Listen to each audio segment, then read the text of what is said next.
દરેક મિત્રોનું ફરી એક વખત આપણી ચેનલ હાઈ સ્કોરમાં સ્વાગત છે। આપણે જોઈ રહ્યા છીએ 2017 ટેટ 2નું પેપર સોલ્યુશન। એમાં જોઈ રહ્યા છીએ પાર્ટ 2। આજે પાર્ટ 1માં આપણે ઘણા બધા પ્રશ્નોનું સોલ્યુશન જોઈ ચૂક્યા છીએ, બરાબર। જો તમે એ હજુ પણ ના જોયો હોય તો જોઈ શકો છો, બરાબર। તો શરૂ કરતાં પહેલાં તમે હજુ પણ આપણી ચેનલને જો સબસ્ક્રાઈબ ના કરી હોય તો સબસ્ક્રાઈબ કરી નાખો અને બાજુમાં રહેલા બેલ આઇકનને ઓન કરી નાખો, જેનાથી આવનાર વિડીયોની નોટિફિકેશન તમને મળી રહે, બરાબર। તો તમે આ વિડીયો સંપૂર્ણ જુઓ, કેમ કે આ વિડીયો તમને ટેટ 2 એક્ઝામમાં ખૂબ જ ઉપયોગી નીવડશે। તો ચાલો શરૂઆત કરીએ 129મો પ્રશ્ન, બરાબર છે। તો પ્રશ્ન વાંચીએ આપણે કે એક પાણીની ટાંકીનો વ્યાસ 1.4 મીટર છે। આપણે પાણીની ટાંકી દોરી દઈએ। અહીંયા પાણીની ટાંકી આ રીતે હશે, તમે જોઈ હશે, નળાકાર સ્વરૂપે હોય છે, બરાબર છે। એનો વ્યાસ કેટલો છે કે એક પાણીની ટાંકીનો વ્યાસ 1.4 મીટર છે। તો એનો વ્યાસ કેટલો થયો? 1.4 મીટર। અહીંયા લખી દઈએ એનો 1.4 મીટર, બરાબર છે, લખાઈ ગયું છે આપણે। તેના તળિયે લાદી બેસાડવાનો ખર્ચ દર ચોરસ મીટરના 60 રૂપિયા છે। તો જે આ તળિયું છે, બરાબર છે, એને આપણે શું કરવાનું છે? લાદી ફિટ કરવાની છે। પણ એનો ખર્ચ કેટલો છે? 1 ચોરસ મીટરનો 1 ચોરસ મીટરનો ખર્ચ છે 60 રૂપિયા, બરાબર છે। હવે આપણે શું કરવું છે કે સંપૂર્ણ તળિયાના લાદી નાખવી છે અને એની મજૂરી કેટલી થશે એ શોધવું છે। તો આપણે શું કરવું પડશે? પહેલાં કે આ સંપૂર્ણ ક્ષેત્રફળ કેટલું છે એ શોધવું પડશે, બરાબર છે। તો આ ક્ષેત્રફળ શોધવા માટે આપણે શું કરીશું કે આ વર્તુળ છે, જે એનું તળિયું છે એ વર્તુળ છે, તો આપણે વર્તુળનું ક્ષેત્રફળ શોધી દઈશું। તો આપણે લખીએ કે વર્તુળનું ક્ષેત્રફળ બરાબર શું છે એનું સૂત્ર? પાઈ આર સ્ક્વેર। સૂત્ર યાદ રાખીશું આપણે, વર્તુળના ક્ષેત્રફળનું સૂત્ર શું છે? પાઈ આર સ્ક્વેર, બરાબર છે। તો અહીંયા આપણે કિંમત મૂકીએ। પાઈ બરાબર શું થશે? 22/7। પાઈ બરાબર તો આપણે કિંમત નક્કી જ છે કે 22/7 મૂકીશું, બરાબર છે, ગુણા હવે આર સ્ક્વેર। તો આપણે અહીંયા આર તો આપ્યો નથી, તો આર કઈ રીતે શોધીશું? અહીંયા આપણે શું આપ્યું છે? વ્યાસ આપ્યો છે। તો વ્યાસમાંથી આપણે શું શોધીશું? ત્રિજ્યા। તો ત્રિજ્યા બરાબર શું થશે? ત્રિજ્યા બરાબર શું થશે? વ્યાસ ભાગ્યા 2। તો વ્યાસ કેટલો આપ્યો છે? અહીંયા વ્યાસ આપ્યો છે અહીંયા 1.4 ભાગ્યા 2 કરીએ તો શું થશે? 0.7। કઈ રીતે 0.7 થયા? તો અહીંયા આપણે અત્યારે પોઈન્ટને ધ્યાનમાં નહીં લઈએ। 14ના અડધા કેટલા થાય? 7 થશે, અને એક પોઈન્ટ કાપી લઈએ તો 0.7 શું મળી ગયું? ત્રિજ્યા મળી જાય, બરાબર। આપણે હવે શું કરીશું? અહીંયા ત્રિજ્યા 2 વખત છે, તો અહીંયા મૂકો ત્રિજ્યાની કિંમત 0.7 મૂકીએ અહીંયા, પણ 0.7 અત્યારે આપણે નહીં મૂકીએ, કેમ કે 0.7 મૂકીશું તો આપણને ભાગ ચલાવતા નહીં ફાવે, બરાબર। તો અત્યારે આપણે શું કરીએ? 7/10 એ રીતે મૂકી દઈએ તો શું થઈ ગયું? 0.7 જ થઈ ગયું, ગુણા 7/10 2 વખત લઈ લીધું। હવે અહીંયા શું થશે? આને સાદુરૂપ આપો, આપણને વર્તુળનું ક્ષેત્રફળ મળશે। અહીંયા આપણને અહીંયા 7 કેન્સલ થઈ જશે। હવે શું વધ્યું ઉપર? હવે ઉપર વધ્યું 22 × 7, બરાબર છે, અને નીચે વધ્યું 10 × 10, એટલે કે 100 વધ્યા નીચે, બરાબર છે। તો 22 × 7 કેટલા થશે? 22 × 7 કરીશું તો 154 થશે। કેમ? 7 × 14 નો ચોગડો વધ્યા 1, 7 × 14 નો 1 15, 154 ભાગ્યા કેટલા? 100 થયા છે। હવે 154 ભાગ્યા 100 મતલબ શું થયું? 1.54। 2 પોઈન્ટ કાપી નાખો તો 1.54 મળી ગયા, બરાબર છે। હવે આ શું મળ્યું આપણને? વર્તુળનું ક્ષેત્રફળ મળી ગયું। હવે આ ક્ષેત્રફળમાં આપણે શું કરવાનું છે? લાદી ફિટ કરવાની છે। પણ આપણે આપ્યું છે કે 1 ચોરસ મીટર હોય તો એનો ખર્ચ કેટલો થાય? 60 રૂપિયા। તો 1.54નો ખર્ચ કેટલો થાય? આપણે એ શોધવાનું છે, બરાબર છે। તો આપણે શું કરીશું? 1.54 ગુણા 60 કરી નાખીશું તો શું મળશે આપણને? પોઈન્ટ ધ્યાનમાં હાલ ના લઈએ આપણે, તો 154 × 60 કરીએ તો શું મળશે આપણને? 9240। એનો મતલબ કે 9240 મળ્યા। હવે 2 પોઈન્ટ અહીંયા કાપશે તો અહીંયા પણ કાપી નાખીએ, જવાબ શું મળ્યો? 92.40, બરાબર છે। તો 92.40 જવાબ ટીક કરી નાખીએ આપણે। શું જવાબ આવશે? સી જવાબ આવશે, બરાબર છે। આગળ જોઈએ આપણે આગળનો પ્રશ્ન 130 નંબરનો પ્રશ્ન વાંચો। એક સિરીઝમાં લાલ લાઇટ દર 3 સેકન્ડ પછી, લીલી લાઇટ દર 9 સેકન્ડ પછી અને પીળી લાઇટ દર 15 સેકન્ડ પછી ઝબકે છે. ઝબકે છે એનો મતલબ કે ચાલુ બંધ થાય છે. તો ત્રણેયને એકી સાથે શરૂ કર્યા પછી કેટલી સેકન્ડ પછી ત્રણેય લાઇટ એક સાથે ઝબકશે? અહીંયા આપણે શું ગોતવાનું છે કે 3 લાઇટ આપી છે, તો લખી દઈએ કઈ છે 3 લાઇટ. લાલ લાઇટ લખીએ અહીંયા, લાલ લાઇટ દર 3 સેકન્ડ પછી ઝબકે છે. કેટલી સેકન્ડ? દર 3 સેકન્ડ પછી. હવે બીજી કઈ આપી છે આપણને? લીલી લાઇટ લખીએ, લીલી લાઇટ. લીલી લાઇટ ક્યારે ઝબકે છે? તો દર 9 સેકન્ડ પછી, કે 9 સેકન્ડે ઝબુકી પછી ક્યારે? બીજી 9 મિનિટ થાય, 9 સેકન્ડ થશે પછી ઝબુકશે. બરાબર છે. હવે છેલ્લે છે પીળી લાઇટ. તો પીળી લાઇટ ક્યારે ઝબુકે છે? તો દર 15 સેકન્ડે, દર 15 સેકન્ડે ઝબુકશે આ. હવે આપણને શું શોધવાનું કીધું છે કે આ સિરીઝને જો એકી સાથે શરૂ કરી, એનો મતલબ કે આ ત્રણેય લાઇટ એકી સાથે શરૂ થશે. પણ ફરીવાર ક્યારે એવો સંજોગ બનશે કે ત્રણેય લાઇટ એકી સાથે શરૂ થશે? એ આપણને શોધવાનું કીધું છે. બરાબર. તો અહીંયા આપણે શું કરીશું? કંઈ કરવાનું નથી. આપણને એટલી ખબર પડી છે કે આ 3 સેકન્ડ પછી ઝબુકે છે, આ 9 સેકન્ડ પછી ઝબુકે છે, અને આ 15 સેકન્ડ પછી ઝબુકે છે. તો આપણે શું કરીશું? સૌથી મોટી સૌથી વધારે ટાઈમ કઈ લાઇટને ઝબુકતા થાય છે? તો કે આ 15 સેકન્ડવાળી. બરાબર. અહીંયા તો અહીંયા શું કરીશું? આપણે 15 ઝબુકશે પછી ક્યારે ઝબુકશે? કે 30 ઝબુકશે. પછી ક્યારે ઝબુકશે? કે 45 ઝબુકશે. પછી ક્યારે ઝબુકશે? કે 60 ઝબુકશે. પછી ક્યારે ઝબુકશે? તો કે 75 ઝબુકશે. બરાબર છે. હવે એ જ રીતે આપણે 9 વાળી જે સિરીઝ લીલી છે તે ક્યારે ઝબુકશે એ પણ લખી દઈએ. તો કે 9 ઝબુકશે પહેલાં શરૂઆતમાં, પછી 9 સેકન્ડ પછી મતલબ 18 ઝબુકશે, પછી 18 પછી 9 સેકન્ડ બીજી, તો ક્યારે ઝબુકશે? 18 પછી શું થશે? 27. 27 પછી ક્યારે ઝબુકશે? કે 36 ઝબુકશે. બરાબર છે. 36 પછી ક્યારે ઝબુકશે? 45 ઝબુકશે. હવે આપણે આટલાથી આગળ નહીં ગણીએ. કેમ? કે અહીંયા 45 મળ્યા છે અને અહીંયા પણ 45 મળી ગયા છે. આપણે આ બંને લાઇટ તો સાથે ઝબુકે છે. હવે આપણે એ જોઈ લઈએ કે 3ની લાઇટ આગળ જતાં 45 ઝબુકે છે. તો આપણે આગળ ગણવાનું રહેતું નથી. તો આપણે જોઈ જોઈએ. 3 ઝબુકશે. પછી ક્યારે ઝબુકશે? 6 ઝબુકશે. પછી ક્યારે ઝબુકશે? કે 9 ઝબુકશે. પછી ક્યારે ઝબુકશે? તો કે 12. 3 ઉમેરતા જાઓ. 15, 18, 21, 24, પછી શું આવશે? 27, પછી 30, પછી ગણો 33, 36, 39, 42 અને 42 ને 3 45. તો આ પણ 45 ઝબુકે છે, આ પણ 45 કે ઝબુક છે, અને આ પણ 45 ઝબુકશે. તો જવાબ મળી ગયો કે ત્રણેય લાઇટ ફરીવાર ક્યારે ઝબુકશે? તો 45 સેકન્ડે ફરીવાર ઝબુકશે. કંઈ કરવાનું નથી. આ રીતે આપણે 3, અહીંયા આમાં 9 અને આમાં 15 ઉમેરતા જઈશું. પણ આપણને એવું થાય કે આમાં તો ટાઈમ વધારે લાગી જશે, તો પરીક્ષામાં કઈ રીતે ગણીશું આપણે? તો આપણે શું કરીશું? જ્યારે પણ આવો પ્રશ્ન પૂછાશે તો ત્યારે શું કરીશું? લસા ગોતી દઈશું. કઈ રીતે લસા ગોતીશું? તો આ રીતે આપણે શોધતા હતા. અહીંયા કેટલા છે? 3, 9 અને 15. તો ભાગ કેટલા વડે ચાલે છે? તો 3 વડે ચાલે છે. તો 3 એકા 3, 3 9 થશે, 3 પંચો 15 થશે. હજુ પણ 3 વડે ભાગ ચાલશે. ચલાવો. આ એકના એક જ અહીંયા આવશે. 3, 1, 3. આ અહીંયા ભાગ નહીં ચાલે તો 5 મૂકી દો. હવે 3 વડે ભાગ નહીં ચાલે. બરાબર ને? તો 5 વડે ચલાવો ભાગ. અહીંયા 1 થઈ ગયું છે, અહીંયા 1 થઈ ગયું, અહીંયા 5 એકા 5. ઓકે, મળી ગયું. હવે આપણે શું કરીશું? આ જે મળ્યું ને ગુણાકાર કરી નાખો. લસા શોધવા માટે કરતા હતા એમ જ. 3 × 3 × 5.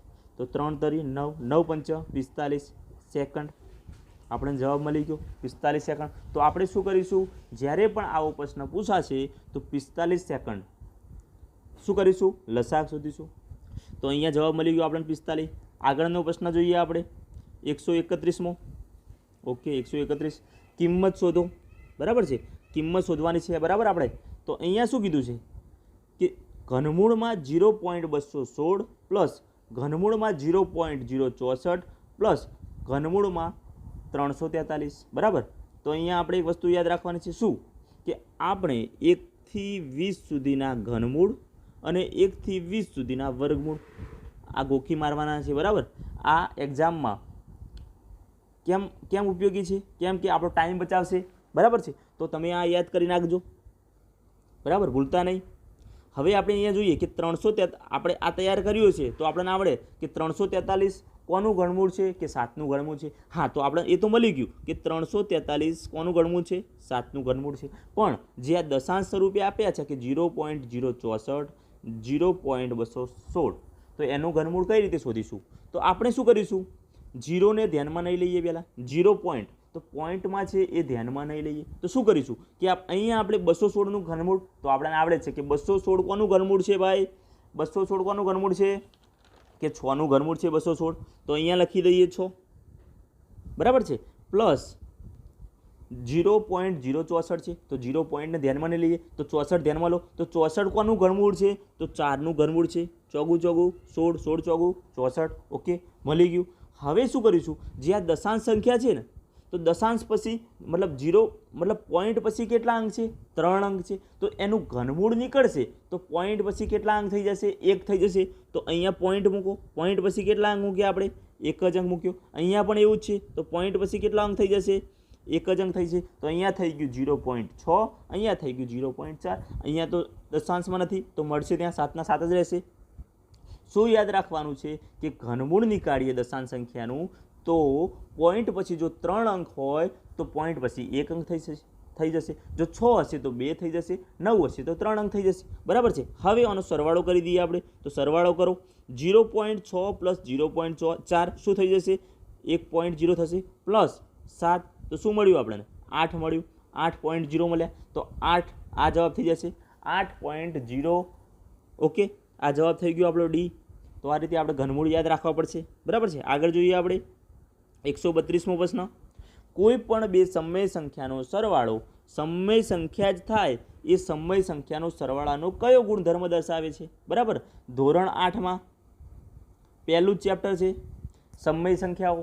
એમાં આપણે ભણી ચૂક્યા હોઈશું. બરાબર છે. એમાં શું કીધું કે કોઈ પણ બે પ્રાકૃતિક સંખ્યા હોય અને એનો સરવાળો કરીએ તો પ્રાકૃતિક સંખ્યા મળે. શું હોય? પ્રાકૃતિક સંખ્યા હોય પ્લસ બીજી પણ પ્રાકૃતિક સંખ્યા હોય. એનો જો સરવાળો કરીએ અને પ્રાકૃતિક સંખ્યા મળે તો એને શું કહેવાય? સમૃદ્ધતાનો ગુણધર્મ. તો આપણે અહીંયા એ જ પૂછ્યું છે કે બે સમય સંખ્યાઓ હોય. શું કહે છે? સમય સંખ્યા હોય પ્લસ બીજી પણ સમય સંખ્યા હોય. તો જો સરવાળો સમય સંખ્યા જ મળે તો શું કહેવાય? એને સમૃદ્ધતાનો ગુણધર્મ કહેવાય. શું કહેવાય? સમય સંખ્યા જ મળશે તો શું કહેવાય? સમૃદ્ધતાનો ગુણધર્મ કહેવાશે. બરાબર છે. આપણે અહીંયા એ જ પૂછ્યું છે કે કોઈ પણ બે સમય સંખ્યાનો સરવાળો સમય સંખ્યા જે થાય એ સમય સંખ્યાનો સરવાળાનો કયો ગુણધર્મ છે? તો સમૃદ્ધતાનો ગુણધર્મ છે. શું જવાબ આવશે? સી જવાબ આવશે. બરાબર છે. બરાબર. તો આપણે યાદ રાખવાનું છે કે કોઈ પણ બે પ્રાકૃતિક સંખ્યાનો સરવાળો પ્રાકૃતિક મળે કે પૂર્ણાંક સંખ્યાનો સરવાળો પૂર્ણાંક મળે કે સમય સંખ્યાનો સરવાળો સમય મળે તો એને શું કહી શકાય? સમૃદ્ધતાનો ગુણધર્મ કહી શકાય. હવે આપણે એવું થાય કે આ ક્રમનો ગુણધર્મ કોને કહેવાય? બરાબર છે. ક્રમનો ગુણધર્મ કોને કહેવાય એ આપણે જાણવું છે. તો કોને કહેવાય? અહીંયા આપણે જોઈએ કે આ એ પ્લસ બી, આ એ બી શું છે? એ બી સમય સંખ્યા છે. બરાબર. આપણે લખી શકીએ કે બી પ્લસ એ, આ રીતે લખી શકીએ અદલા બદલી. સરવાળામાં નિયમ લાગે છે તો આને શું કહેવાય? ક્રમનો ગુણધર્મ કહેવાય. ક્રમનો ગુણધર્મ કહેવાય આને. બરાબર છે. ક્રમનો ગુણધર્મ. હવે બીજો કયો છે? જૂથનો ગુણધર્મ. તો જૂથનો ગુણધર્મ કોને કહેવાય? અહીંયા આપણે લખીએ કે એ પ્લસ બી પ્લસ સી બરાબર. અહીંયા આપણે લખી શકીએ કે એ પ્લસ બી કૌંસ પૂરો પ્લસ સી. આને શું કહી શકાય? આને કહી શકાય જૂથનો નિયમ કે જૂથનો ગુણધર્મ. હવે તટસ્થ સંખ્યાનું અસ્તિત્વ, તો એમાં સમૃદ્ધતાનો તો આપણે જોઈ ચૂક્યા છીએ, જવાબ મળી ગયો છે. તટસ્થ સંખ્યાનું અસ્તિત્વ એ કોને કહી શકાય? તો આપણે કોઈ પણ સમય સંખ્યા હોય, પૂર્ણાંક સંખ્યા હોય કે પૂર્ણ સંખ્યા હોય એમાં 0 ઉમેરીએ તો સંખ્યા એની એ જ રહે. તો કોઈ પણ સમય સંખ્યા બરાબર એ લઈ લો પ્લસ 0 ઉમેરીએ તો સંખ્યા જ મળશે પોતે. તો આને શું કહેવાય? તટસ્થ સંખ્યાનો નિયમ. બરાબર છે. તો આ 3 નિયમ શું કહેવા માંગે છે આપણને ખબર પડી છે. અહીંયા જવાબ શું મળ્યો આપણને? સમૃદ્ધતાનો ગુણધર્મ. આગળ જોઈએ આપણે 133મો પ્રશ્ન. 64 દર્શાવવા માટે નીચે પૈકી કઈ રીત સાચી નથી? તો હવે આપણે શું શોધવાનું છે? જે આ ઓપ્શન આપ્યા છે એમાંથી એવું કહેવાનું છે કે આના બરાબર 64 થાય છે કે આના બરાબર 64 થાય છે, કોના બરાબર 64 થતા નથી એ શોધવાનું છે. બરાબર છે. તો આપણે અહીંયા જોઈએ કે એ ઓપ્શન શું કહેવા માગે છે કે 2/6. તો આપણે 2/6 બરાબર શું થાય? તો એ કરી જોઈએ કે 2 × 2 એ 6 વખત કરીએ. બરાબર છે 6 વખત આપણે કર્યા 1 2 3 4 5 અને 6 તો અહીંયા શું થશે 2 દુના 4 થશે 2 દુના 4 થશે 4 આ 2 દુના 4 2 દુના 4 હવે ચોગું ચોગું શું થશે 16 થશે અને 16 ચોગું શું થશે 64 થશે બરાબર તો એ ઓપ્શન છે 2 ની 6 ઘાત બરાબર શું થયું 64 થયું તો આ તો જવાબ નહીં આવે આપણે શું કીધું સાચું કયું નથી સાચું નથી આપણે જોવાનું કે સાચું કયું નથી એ શોધવાનું છે બરાબર છે તો અહીંયા 64 મળી ગયા તો એ તો જવાબ નહીં આવે બીજો ઓપ્શન બી લઈએ આપણે શું લઈએ બી ઓપ્શન લઈ લો અહીંયા બી ઓપ્શન લઈએ આપણે બરાબર છે બી ઓપ્શન શું કહે છે કે 2 ની 12 ઘાત ભાગ્યા 2 ની 6 ઘાત આપણે ઘાત અને ઘાતાંકના નિયમોમાં જોયું હતું શું જોયું હતું કે અહીંયા હશે કે 2 ની 12 ઘાત ભાગ્યા 2 ની 6 ઘાત તો આને શું લખી શકીએ આપણે કે 2 ની 12 ઘાત માઇનસ 6 ઘાત તો અહીંયા શું થઈ ગયું કે 2 ની 6 ઘાત તો આપણે તો 2 ની 6 ઘાત જ મળ્યું અહીંયા તો 2 ની 6 ઘાત બરાબર શું છે 64 છે તો આ પણ સાચું છે તો એ પણ જવાબ નહીં આવે બરાબર હવે ત્રીજું જોઈએ અહીંયા શું છે 2 ની 12 ઘાત ભાગ્યા 2 ની 7 ઘાત તો અહીંયા 2 ની 12 ઘાત અહીંયા જ કરી જોઈએ આપણે 2 ની 12 ઘાત ભાગ્યા 2 ની 7 ઘાત તો અહીંયા 2 ની 12 ઘાત માઇનસ 7 કરીશું તો શું મળશે આપણને 2 ની 5 ઘાત મળશે હા અહીંયા ભૂલ છે 2 ની 6 ઘાત બરાબર 64 થાય છે પણ 2 ની 5 ઘાત બરાબર શું થાય છે 32 થશે શું થશે 32 થશે તો આ ખોટું છે તો જવાબ શું મળ્યો આપણને અહીંયા જવાબ સી મળ્યો 32 થાય છે જવાબ સી ટીક કરી નાખો અહીંયા એ જ શોધવાનું છે આગળ જોઈએ આપણે 134મો પ્રશ્ન બરાબર છે 134મો પ્રશ્ન અહીંયા આપણે જોઈ રહ્યા છીએ 134મો પ્રશ્ન બે પરસ્પર લંબ રેખાઓને નીચેનામાંથી કઈ રીતે દર્શાવી ન શકાય તો કઈ રીતે દર્શાવી ના શકાય એ જોવાનું છે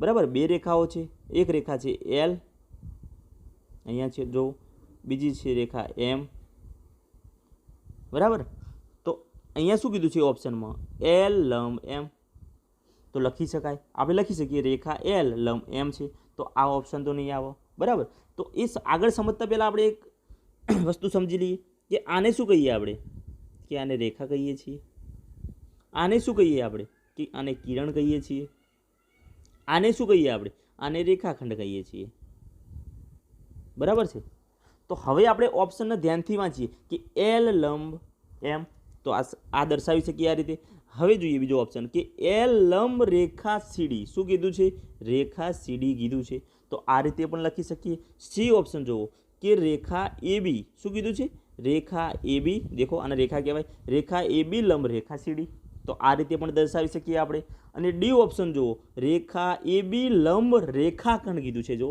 રેખાખંડ કીધું છે તો ડી ઓપ્શન આપણો જવાબ થઈ જશે કેમ કે આ ખોટું છે બરાબર આપણે ખોટું શોધવાનું છે તો ડી જવાબ લખી દઈએ આપણે આગળનો પ્રશ્ન જોઈએ આપણે 135મો નીચે બે વિધાન આપેલ છે તો બે વિધાન પહેલાં વાંચીએ આપણે એ વિધાન વાંચ્યા પછી શું કરવાનું છે આપણે કે ઉપરોક્ત વિધાનોના આધારે નીચેનામાંથી કયું વિધાન ખોટું છે એ કહેવાનું છે બરાબર છે આપણે તો આપણે વાંચીએ બે વિધાન કે જે બે ખૂણાના માપનો સરવાળો 180 અંશ થાય તેમને એકબીજાના પૂરક કોણ કહેવાય બરાબર કે બે ખૂણાઓનો સરવાળો 180 થાય તો એને એકબીજાના પૂરક કોણ કહેવાય બરાબર છે બીજું વિધાન વાંચો કે રેખિક જોડના ખૂણાના માપનો સરવાળો 180 થાય બરાબર છે કે રેખિક જોડના ખૂણા હોય એમના માપનો સરવાળો શું થાય 180 થાય બે વિધાન વાંચ્યા પછી હવે આપણે આ જે ત્રણ ઓપ્શન જોવાના છે અને એમાંથી કહેવાનું છે કે આ વિધાન ખોટું છે તો આપણે વાંચીએ કે દરેક રૈખિક જોડના કેવા રૈખિક જોડના ખૂણાઓ પૂરક કોણની જોડ રચે છે તો હા રચે છે કેમ આપણે પાર્ટ 1માં રેખિક જોડના ખૂણા વિશે વિસ્તૃતમાં જોઈ ચૂક્યા છે એમાં આપણે કીધું હતું કે આટલું યાદ રાખો એવું કરીને કીધું હતું કે આ જ વાક્ય આપણે યાદ રખાયું હતું શું કીધું હતું કે દરેક રૈખિક જોડના ખૂણાઓ પૂરક કોણની જોડ રચે છે આ આપણે યાદ રાખવાનું છે આ પ્રશ્ન આઈએમપી છે દર વખતે એક પેપરમાં બે વાર પૂછાય છે બરાબર પાર્ટ 1માં પણ આ પ્રશ્ન જ પૂછાયો છે બરાબર કંઈ નથી આ જ થિયરી છે બરાબર આગળ 2015માં પણ પૂછાયો છે બરાબર હવાની પરીક્ષામાં પણ પૂછાઈ શકે છે તો આ વિધાન આ બંને વિધાન આપણા માટે મોસ્ટ આઈએમપી છે અહીંયા આપણને વિધાન આપ્યા છે છતાં વિધાન જો ના આપ્યા હોય ને તો પણ આ વિધાન આ પ્રશ્ન પૂછી શકે છે તો આ વિધાન આપણે યાદ રાખવાના થાય બરાબર એટલે શું યાદ રાખવાનું કે જે બે ખૂણાના માપનો સરવાળો 180 થાય તેમને એકબીજાના પૂરક કોણ કહેવાય અને રેખિક જોડના ખૂણાના માપનો સરવાળો કેટલો થાય 180 થાય. એના પરથી કયું ખોટું છે એ કહેવાનું છે આપણે, બરાબર. તો જોઈએ કે રેખિક જોડના ખૂણાના પૂરક કોણની જોડ રચે છે, તો કે આ રચે છે. આ વિધાન કેવું છે કે સાચું છે. આપણે શું શોધવાનું છે? ખોટું છે. બીજું વાંચો કે દરેક પૂરક કોણની જોડ રેખિક જોડના ખૂણાની જોડ રચે છે, તો આ વિધાન થઈ ગયું ખોટું. કેમ કે દરેક પૂરક કોણ હોય ને એ રેખિક જોડના ખૂણાની જોડ રચતા નથી, બરાબર. આ જવાબ થઈ ગયો આપણો, બરાબર. તો આપણે શું કરીશું? અહીંયા બી જવાબ ટીક કરી નાખીશું, બરાબર. બી જવાબ ટીક કરી નાખીએ.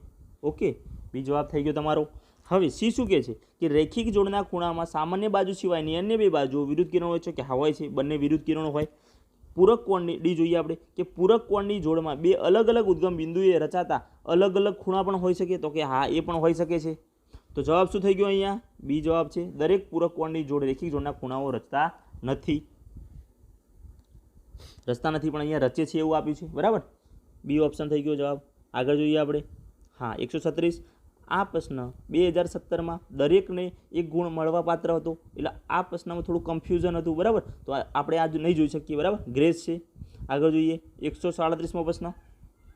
મનીષા બહેનની શાળામાં કુલ 150 વિદ્યાર્થીઓ 6 કલાક સફાઈ કાર્ય પૂર્ણ કરે છે, પરંતુ એક દિવસ કેટલાક વિદ્યાર્થીઓ ગેરહાજર રહેતા આ જ કામ પૂર્ણ થતાં 10 કલાક લાગ્યા. તો શાળામાં કેટલા વિદ્યાર્થીઓ તે દિવસે ગેરહાજર હશે એ શોધવાનું છે. કેટલા વિદ્યાર્થીઓ ગેરહાજર હશે એ આપણે શોધવાનું છે, બરાબર છે. કેટલા વિદ્યાર્થીઓ ગેરહાજર છે એ શોધવાનું છે આપણે. તો અહીંયા શું કરીશું આપણે? અહીંયા શું છે પહેલાં સમજવાની જરૂર શું છે કે 150 વિદ્યાર્થી સફાઈ કેટલા કલાકમાં પૂરી કરે છે કે 6 કલાકમાં. પણ શું થયું હવે કે એક દિવસ કેટલાક વિદ્યાર્થીઓ ગેરહાજર હતા, એના કારણે સફાઈ પૂરી થઈ કેટલા કલાકમાં? તો 10 કલાકમાં પૂરી થઈ, બરાબર. તો આપણને અહીંયા ખબર પડે છે, શું ખબર પડે છે કે 150 વિદ્યાર્થીઓ હતા તો સમય કેટલો લાગ્યો? 6 કલાક લાગ્યો. પણ હવે ઘણા વિદ્યાર્થીઓ ગેરહાજર રહ્યા તો સમય હવે કેટલો લાગ્યો? 10 કલાક. મતલબ વિદ્યાર્થીઓની સંખ્યા કેવી થઈ? ઓછી થઈ. તો અહીંયા આપણે જોઈ શકીએ છીએ, શું જોઈ શકીએ છીએ કે વ્યસ્ત પ્રમાણની સ્થિતિ થાય છે. કેવી સ્થિતિ થાય છે? કે વ્યસ્ત પ્રમાણની સ્થિતિ. વ્યસ્ત પ્રમાણની સ્થિતિ મતલબ સ્થિતિ મતલબ શું થાય છે કે વિદ્યાર્થીઓ વધશે તો કામના કલાક ઓછા થશે, વિદ્યાર્થીઓ ઘટશે તો કામના કલાક વધારે થશે. તો એને શું થયું? વ્યસ્ત પ્રમાણની સ્થિતિ. તો જ્યારે પણ વ્યસ્ત પ્રમાણની સ્થિતિ થશે તો શું કરીશું આપણે કે 150 વિદ્યાર્થી ગુણ્યા 6 કલાક. 6 કલાકમાં કામ પૂરું કરે છે કે જે આપ્યું છે આપણને એ લખી દઈશું. એના બરાબર શું લખીશું કે જે શોધવાનું છે એ લખીશું. તો આપણે શોધવાનું શું છે કે વિદ્યાર્થી શોધવાના છે. એક્સ બરાબર શું છે? વિદ્યાર્થી છે. ગુણ્યા કેટલો સમય લાગે છે કે 10 કલાક લાગે છે, બરાબર. તો એક્સને કરતા કરો. એક્સને કરતા કરી શું થાય? 150 ગુણ્યા 6 ભાગ્યા 10. અહીંયા 0 0 કેન્સલ થશે. 15 6 90. તો આ જે 10 કલાક કામ કર્યું છે એ કેટલા વિદ્યાર્થીઓ કર્યું છે? તો કે 90 વિદ્યાર્થીઓએ કામ કર્યું છે. આ જે 10 કલાક કામ કર્યું છે એ 90 વિદ્યાર્થીઓએ કર્યું છે, બરાબર છે. તો આપણને વિદ્યાર્થીઓ મળી જાય તો આપણને એવું લાગે કે જવાબ મળી ગયો, તો આપણે ડી ટીક કરી નાખીએ. પણ આ 90 જવાબ નથી. હવે આપણે વાંચો કે આપણે શું શોધવાનું છે એ વાંચો કે શું છે કે શાળામાં કેટલા વિદ્યાર્થીઓ તે દિવસે ગેરહાજર હશે. મતલબ આમને સફાઈ કરી છે તો આ તો હાજર હશે. તો આપણે શું શોધવાનું છે કે કેટલા વિદ્યાર્થીઓ ગેરહાજર હશે એ શોધવાનું છે, બરાબર છે. તો આપણે શું કરીશું કે 150 માઇનસ 90 હાજર છે તો 150માંથી 90 બાદ કરીશું તો શું મળશે આપણને? તો 60 વિદ્યાર્થીઓ મળશે જે ગેરહાજર હશે. તો હવે આપણને જવાબ મળી ગયો કે ગેરહાજર વિદ્યાર્થીઓની સંખ્યા કેટલી છે? તો કે 60 છે. તો સી ટીક કરી નાખીએ આપણે. જવાબ શું આવશે? સી આવશે, બરાબર છે. આગળ જોઈએ આપણે 138મો પ્રશ્ન. બે બહુપદીઓનો સરવાળો 3m² પ્લસ 7m તથા બાદબાકી m² પ્લસ m મળે છે, તો આ બે બહુપદીઓ નીચે પૈકી કઈ હશે? આપણે શું આપ્યું છે અહીંયા કે બે બહુપદીનો સરવાળો આપ્યો છે અને બે બહુપદીઓની બાદબાકી આપી છે, બરાબર છે. તો એ ઓપ્શનમાંથી આપણે શોધવાનું છે કે આ કોનો સરવાળો છે અને આ કોનો બાદબાકી છે. તો આપણે શું કરીશું? અહીંયા ગોતીશું. કઈ રીતે ગોતીશું? અહીંયા કે એને જોઈશું, બીને જોઈશું, સીને જોઈશું અને ડીને જોઈશું. વારાફરતી સ્ટેપ બાય સ્ટેપ શોધતા જઈશું અને જ્યારે આપણને મળી જશે ત્યારે આપણે રહેવા દઈશું કે આ જવાબ આવશે તો પછી પાછળનું ગણતરી આપણે રહેશે નહીં, મતલબ પાછળ ગણવાની જરૂરત રહેશે નહીં, બરાબર છે. તો આપણે જોઈએ કે એ માટે જોઈએ કે અહીંયા શું છે કે m² પ્લસ 3m બરાબર છે પ્લસ 2m² માઇનસ 4m. આનો સરવાળો કરો. અહીંયા શું થશે -4m માંથી +3m બાદ થશે તો શું થશે અહીંયા m વચ્ચે પણ કેવો m -m છે.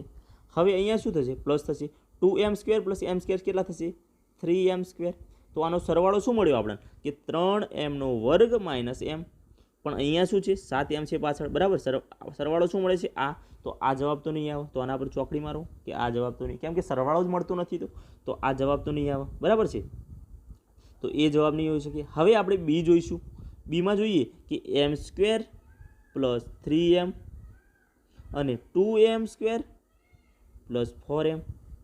શું કરવાનું છે સરવાળો કરો. 4m પ્લસ 3m શું થશે 7m થશે, પ્લસ તો પ્લસની નિશાની આવશે. હવે 2m² પ્લસ m² શું થશે 3m², બરાબર છે. સરવાળો આપણને મળી ગયો. અહીંયા સરવાળો મળે છે આ બે બહુપદીનો. તો આ એક સરવાળો મળી ગયો, સરવાળો કન્ફર્મ થઈ ગયો. હવે આપણે બાદ બાકી કરીને ચેક કરી લઈએ અને જો બાદ બાકી મળી જશે તો આપણે આગળ ગણવાની જરૂર રહેશે નહીં. આપણે ટીક કરી નાખશું કે બી જવાબ આવશે તો આપણે બાદ બાકી કરીએ. પણ બાદ બાકીમાં શું ધ્યાનમાં રાખવાનું છે કે મોટી સંખ્યામાંથી નાની સંખ્યા બાદ કરવાની છે. આ તો આમાં મોટી સંખ્યા કઈ છે કે 2m² વાળી, તો અહીંયા કરીએ કે 2m² plus 4m minus m² plus 3m, બરાબર. આનું બાદબાકી કરો. પણ બાદબાકી કરતાં પહેલાં શું કરીશું અહીંયા નિશાની બદલીશું. અહીંયા પ્લસ છે તો અહીંયા નિશાની શું થઈ જશે, અહીંયા નિશાની થઈ જશે માઇનસ થઈ જશે. કેમ? જ્યારે પણ બાદબાકી કરીએ ત્યારે પાછળની નિશાની બદલાઈ જાય છે, આટલું યાદ રાખવાનું છે. જો બાદબાકી આપણે મતલબ નિશાની નહીં બદલીએ તો આપણને જવાબ નહીં મળે, તો પરીક્ષામાં ખોટું પડશે, બરાબર છે. તો અહીંયા બાદબાકી કરીએ કે 4m માંથી 3m જશે તો એકલો m વચ્ચે, બરાબર છે. પ્લસ તો પ્લસની નિશાની આવશે કેમ કે મોટી સંખ્યા 4m છે તો પ્લસની નિશાની. અહીંયા શું થશે 2m² માઇનસ m², તો અહીંયા વચ્ચે m². આપણે જોઈ શકીએ છીએ કે બાદબાકી જે જવાબ મળવો જોઈએ એ આપણને મળી ગયો છે અહીંયા. તો આપણે ઓપ્શન આપણો જવાબ શું થઈ જશે ઓપ્શન બી આપણો જવાબ થઈ જશે ઓપ્શન બી, બરાબર. તો ટીક કરી નાખો ઓપ્શન બી. આગળ આ બે ગણવાની જરૂર નહીં કેમ કે એ તો આવશે જ નહીં કેમ કે જવાબ આપણને મળી ગયો છે. આગળ જોઈએ આપણે 139મો પ્રશ્ન. પૂર્ણાંક સંખ્યાના સંદર્ભમાં નીચેનામાંથી કયું વિધાન ખોટું છે. કયું વિધાન ખોટું છે એ કહેવાનું છે. કના સંદર્ભમાં? તો પૂર્ણાંક સંખ્યાના સંદર્ભમાં. તો પૂર્ણાંક સંખ્યા આપણે કોને કહી શકાય? તો પૂર્ણાંક સંખ્યા આપણે કોને કહી શકીએ કે ઘન સંખ્યાઓ, 0 અને ઋણ સંખ્યાઓ. આ ત્રણ ભેગી થઈને શું બને? આ ત્રણ ભેગી થઈને શું બને? પૂર્ણાંક સંખ્યાઓ બને, બરાબર છે. તો પૂર્ણાંક સંખ્યા કોને કહેવાય એ આપણને ખબર પડી છે અહીંયા, બરાબર છે. તો એના સંદર્ભમાં નીચેનામાંથી કયું વિધાન ખોટું છે તે કહેવાનું છે આપણે. તો આપણે જોઈએ કે ગુણાકારનું સરવાળા પર વિભાજન ન થઈ શકે. શું કીધું છે કે ગુણાકારનું સરવાળા પર વિભાજન ના થઈ શકે એવું કીધું છે. તો આપણે જોઈએ કે પૂર્ણાંક સંખ્યાઓ માટે ગુણાકારનું સરવાળા પર વિભાજન તો થઈ શકે છે કે કેમ થઈ શકે છે કે આપણે આમ કરી શકીએ. શું કરી શકીએ કે એ કૌંસમાં એ નહીં, અહીંયા બી લઈએ. આપણે શું લઈએ? બી લઈએ કે બી પ્લસ સી, બરાબર. આપણે શું કરીએ છીએ કે એ બી પ્લસ એ સી આવું લખી શકીએ કે નહીં લખી શકીએ? આવું લખીએ જ છીએ આપણે. આવું હોય તો ત્યારે આપણે આવું લખીએ કે એ બી એનો બી સાથે ગુણાકાર પ્લસ એનો સી સાથે ગુણાકાર, આ રીતે લખી શકીએ. તો આ શું થઈ ગયું કે ગુણાકારનું સરવાળા પર વિભાજન થઈ ગયું. પણ અહીંયા શું કીધું છે કે ગુણાકારનું સરવાળા પર વિભાજન ન થઈ શકે, પણ અહીંયા આપણે શું કરે થઈ શકે છે. તો આ જવાબ આપણો થઈ ગયો ખોટો. આ ઓપ્શન થઈ ગયો આપણા માટે ખોટો. આપણે શું શોધવાનું છે કે ખોટો શોધવાનો છે. તો આપણે આ લખી દઈએ, આ ટીક કરી નાખો. આ છે જવાબ. જવાબ શું આવશે? એ જવાબ આવશે કે ગુણાકારનું સરવાળા પર વિભાજન ન થઈ શકે એ આપણો જવાબ મળી ગયો છે. હવે આપણે સમજ માટે ખાલી બી જોઈ લઈએ, ઓપ્શન બી અને સી, બરાબર છે. તો બી ઓપ્શન શું કહેવા માગે છે કે બે ઘન પૂર્ણાંકોનો ગુણાકાર ઘન પૂર્ણાંક બને. તો આપણે ઘન પૂર્ણાંક લઈએ, પૂર્ણાંક સંખ્યા લઈ લઈએ તો 5 લઈ લઈએ, બરાબર છે. શું લઈએ આપણે? 5 લઈએ ગુણ્યા બીજી પણ ઘન પૂર્ણાંક તો 6 લઈ લો. તો 6 પંચે કેટલા થશે? 30 થશે. પણ આ 30 કેવા છે? પ્લસ છે, બરાબર. તો અહીંયા એ જ લખ્યું છે કે બે ઘન પૂર્ણાંકોનો ગુણાકાર ઘન પૂર્ણાંક મળે. તો આ પણ સાચું છે. શું છે આ પણ સાચું છે. તો આ તો જવાબ નહીં આવે કે જવાબ તો મળી ગયો છે. બીજો ઓપ્શન શું છે કે 2 ઋણ પૂર્ણાંકનો ગુણાકાર ઘન પૂર્ણાંક. તો હવે આપણે લઈએ કે -4 ગુણ્યા -3. તો આનો ગુણાકાર શું થશે 4 તરી 12, પણ કેવા 12 આવશે પ્લસ આવશે, કેમ કે માઇનસ માઇનસ કેવા થશે પ્લસ થશે. બરાબર છે. તો આ આપણે મળી ગયા પ્લસ, તો એ પણ સાચું છે, આ પણ સાચું છે. ઓપ્શન ડી જોઈએ કે એક ઘન અને એક ઋણ પૂર્ણાંકનો ગુણાકાર ઋણ પૂર્ણાંક થશે. તો આપણે જોઈએ કે -5 ગુણ્યા +5 આવું છે. તો પાયો પાયો કેટલા થશે 25, પણ કેવા માઇનસ, કેમ કે માઇનસ પ્લસ કેટલા થાય માઇનસ થાય. તો અહીંયા -25 પડ્યા, પણ કેવી છે ઋણ પૂર્ણાંક છે. તો આ પણ સાચું છે. તો આપણો જવાબ અહીંયા શું થઈ ગયો એ થઈ ગયો ગુણાકારનું સરવાળા પર વિભાજન ન થઈ શકે. કેમ કે થઈ શકે છે. આગળ જોઈએ આપણે 140મો પ્રશ્ન. ચતુષ્કોણના સંદર્ભમાં શેના ચતુષ્કોણના સંદર્ભમાં નીચેનામાંથી કયું વિધાન સાચું નથી. સાચું નથી એનો મતલબ કે ખોટું છે. આપણે કયું વિધાન શોધવાનું છે ખોટું વિધાન શોધવાનું છે. તો આપણે વાંચીએ. ચતુષ્કોણ કોને કહેવાય કે 4 બાજુ હોય અને 4 ખૂણા હોય, અને ચતુષ્કોણ કહીશું આપણે કે સમલંબ ચતુષ્કોણની સામસામેની બાજુની માત્ર એક જ જોડ સમાંતર હોય. તો આપણે સમલંબ ચતુષ્કોણ જોઈએ. આ શું છે સમલંબ ચતુષ્કોણ છે, સમલંબ ચતુષ્કોણ છે. બરાબર છે.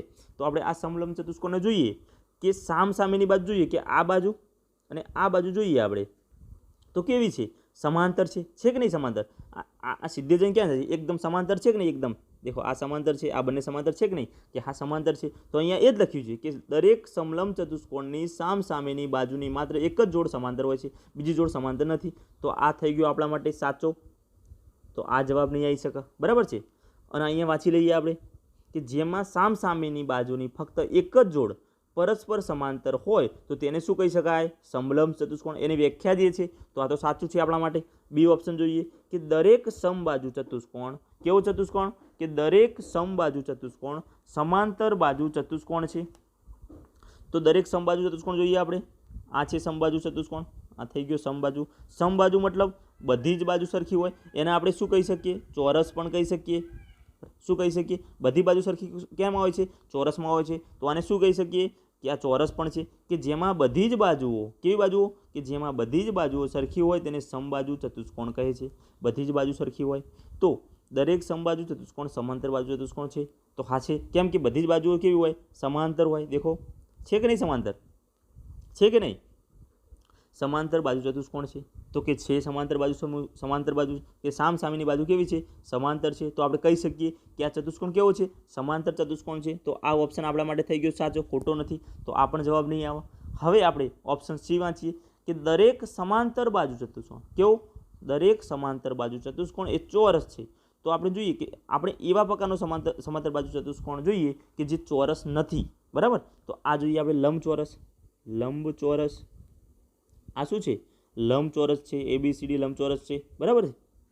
તો આ કેવો છે સમાંતર બાજુ ચતુષ્કોણ કહી શકાય, કેમ કે સામસામેની બાજુ કેવી છે સમાંતર છે. તો આને સમાંતર બાજુ ચતુષ્કોણ તો કહી શકાય, પણ ચોરસ કહી શકાય ના કહી શકાય, કેમ કે આ શું છે લંબચોરસ છે. તો આ વિધાન આપણા માટે શું થઈ ગયું આ વિધાન આપણા માટે થઈ ગયું ખોટું. તો આપણે જવાબ મળી ગયો અહીંયા સી ઓપ્શન કે દરેક સમાંતર બાજુ ચતુષ્કોણ એ ચોરસ છે. એક વિધાન ખોટું છે. આપણે શું શોધવાનું હતું કે ખોટું વિધાન કયું છે, તો આપણે મળી ગયું સી ઓપ્શન છે. સી જવાબ લખી નાખો, ટીક કરી નાખો. બરાબર છે. આગળ આપણે ડી જોઈ લઈએ કે દરેક ચોરસ એ સમાંતર બાજુ ચતુષ્કોણ છે કે હા દરેક ચોરસ હોય કે આ ચોરસ છે એ સમાંતર બાજુ ચતુષ્કોણ છે કે છે, કેમ કે સામસામેની બાજુ કેવી છે સમાંતર છે. બરાબર. અહીંયા આપણે 140મો પ્રશ્ન પૂરો કરીએ છીએ. બરાબર છે. હવે આગળના પ્રશ્નો 141થી આપણે આગળના પ્રશ્નો જે છે એ આપણે જોઈશું પાર્ટ 3માં. શેમાં પાર્ટ 3માં જોઈશું. બરાબર. તો હવે મળીએ પાર્ટ 3માં. થેન્ક યુ, આભાર. ચલો મળીએ પાર્ટ 3માં.